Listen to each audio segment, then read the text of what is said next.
hindi yung ganun po. Kaya na, gumawa ka na mabuti para pag nag-trending ka, kabutihan, hindi yung kalokohan. Basta ako, dapat wala nang special election. Useless yan. Waste of time, waste of money. Hihingi ngayon ng karagdagang pondo ang Commission on Elections o COMELEC sa Malacanang para maisagawa itong special election sa nag-iisang distrito ng Dasmariñas, Cavite na gaganapin daw ngayong Agosto. Ito ay matapos amining ng ahensya na wala itong sapat na nakalaang budget para pondohan ang halalan. Si Aaron Rojas sa detalye ng balita. Ang inyo pong lingkod ay... Ayon kay COMELEC Chairman George Garcia, umabot na sa 171 milyong piso ang kanilang tinatayang kinakailangang pondo para sa special election na sasaklaw sa mahigit 450,000 rehistradong botante sa distrito. Ang inyo pong lingkod ay kahapon ay lumiham na sa ating kagalang-galang na Pangulo. Sinabi at binigay namin ng detalye na 191 million na maaaring magastos ni COMELEC sa pagkukondak ng special election dito sa Dasmariñas, Cavite. Nabakante ang posisyon ng kinatawan ng 4th District ng Cavite matapos tanggalin ng Kamara sa pwesto si Congressman Kiko Barsaga dahil sa anilay disorderly behavior at conduct unbecoming bilang isang mambabatas. Sinabi ni Garcia na nakipag-ugnayan na sila sa Pangulo upang makahingi ng tulong pinansyal kabilang ang posibilidad na gamitin ang contingency fund ng pamahalaan. Tayo po humihingi ng tulong sa ating pong ehekutibo sa pangunguna po ng ating kagalang-galang na Pangulo. Baka pwedeng kahit sa contingency fund, mabigyan kami ng tulong. Kasabay nito'y inatasan na rin ng COMELEC ang kanilang Finance Department na maghanap ng posibleng savings at pagkukunan ng pondo habang hinihintay ang tugon ng Malacanang. Ngunit nilinaw ni Garcia na mahirap pang umaasa sa savings dahil kasalukuyan pa rin nagpapatuloy ang malalaking election preparations ng ahensya para sa Bangsamoro Parliamentary Elections at Barangay at Sangguniang Kabataang Elections. Wala po halos ngayon na savings pa dahil siyempre magkaka-savings ka lamang kapag natapos na ang taon o kalimitan pagka yung year-end. Sa kabila nito, tiniyak ng COMELEC na hindi maantala ang nakatakdang special election. Hindi po dahilan ang kawalan ng budget, sabi po ng Korte Suprema, at kailangang hanapan ni COMELEC ng pagkukuhanan ng budget itong darating na special election sa Dasmariñas, Cavite. Nakatakda sa August 29 ang special election para punan ang nabakanting pwesto ng kinatawan ng nag-iisang distrito ng Dasmariñas, habang inaasahang ilalabas na rin ng COMELEC ang buong calendar of activities kabilang ang filing of candidacy, campaign period, election period at gun ban. Bukas inaasahang bibisita si Chairman Garcia sa Dasmariñas para sa isang pagpupulong. Para sa Diyos at sa Pilipinas kung mahal, Aaron Rojas, SMNI News. Ayan, Attorney Sal, nanghihingi na ng budget ang COMELEC sa plano nilang special election sa Dasmariñas.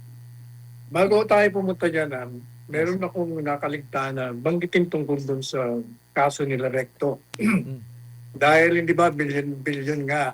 Ilang billion yun? 29 billion ba yun? Yung inilipat nila from PhilHealth sa National Treasury. Yes. Okay, tapos, ginawa nila ng paraan yun.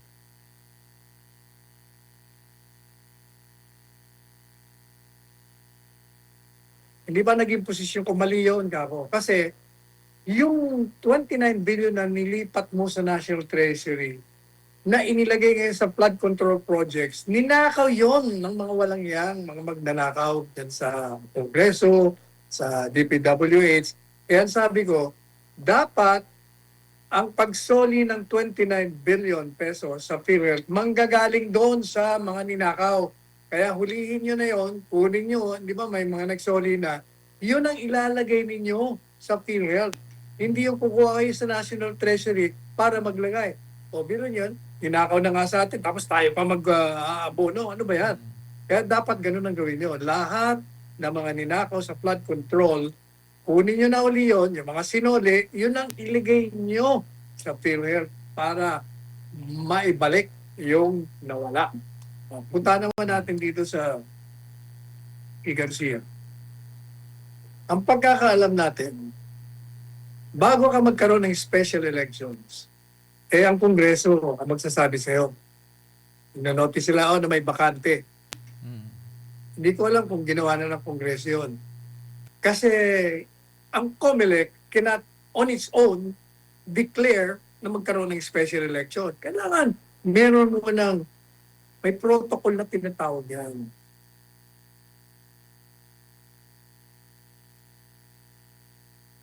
Ganito. Oh. Pag sinabi yung bakante, ayun, papasok ang COMELEC special election. Pero gaya ko ng sinabi ko nung nakaraang pang mga programa namin. Sabi ko, hindi na kayo dapat mag-special elections. Bakit kanyo? Abay, 6 na buwan at 2 taon na lang bago matapos ang termino.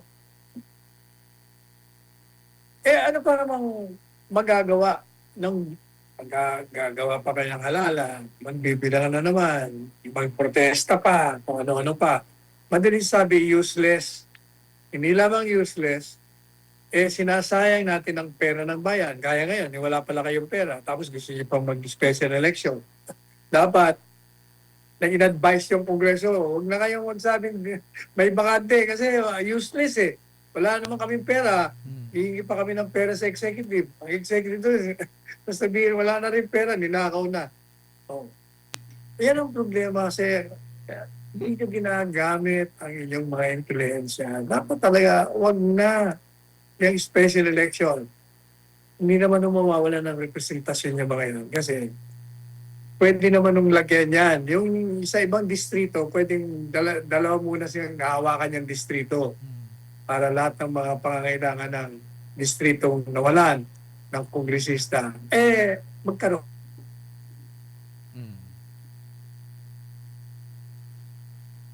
Tinanggal nila si Tevez. Correct me if I'm wrong, but wala akong alam na nagkaroon ng special elections. Hindi naman kailangan talaga magkaroon ng special election. Pabayaan na natin para hindi na tayo gumagastos. Ito namang si Kiko. Ikaw naman kasi Kiko. Masyado ka rin nagmamadali. Sabi ko nga sa iyo kung nagpapakilala ka, gumawa ka ng, tama na yung ginagawa mo. May prinsipyo ka, may tapang ka. Pero yung gagamit ka ng mga lingwahe, ng mga propaganda na tumatawid ka doon sa hindi mo dapat tawiran, may problema ka doon. Kaya natanggal. Kumbaga, naging pasaway ka rin. Kaya galit sa'yo yung 257 na 257 ng boto sa'yo. Ayaw sa'yo. Even assuming na maihalal ka doon, kung hindi mo rin babaguhin yung estilo mo, tatanggalin ka na naman. Hindi ba? Salit na makatulong ka sa ating mga kababayan, sa buong sambayanan at sa distrito mo, lalo mo lang pinabibigat, dinadagdagan mo lang ang problema. Kaya ayusin mo. Gaya na sinabi ko sa iyo, yung ginawa mong talumpati doon sa raids sa Cebu, yun ang dapat na estilo mo. Statesman ang dating.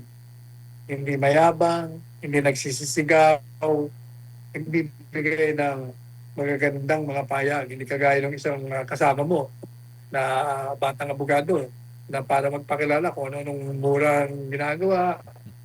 Ano-ano. Basta pakwena lang. Pero hindi yung ganun po. Kaya na, gumawa ka na mabuti para pag nag-trending ka, kabutihan, hindi yung kalokohan. Basta ako, dapat wala ng special election. Useless yan. Waste of time, waste of money.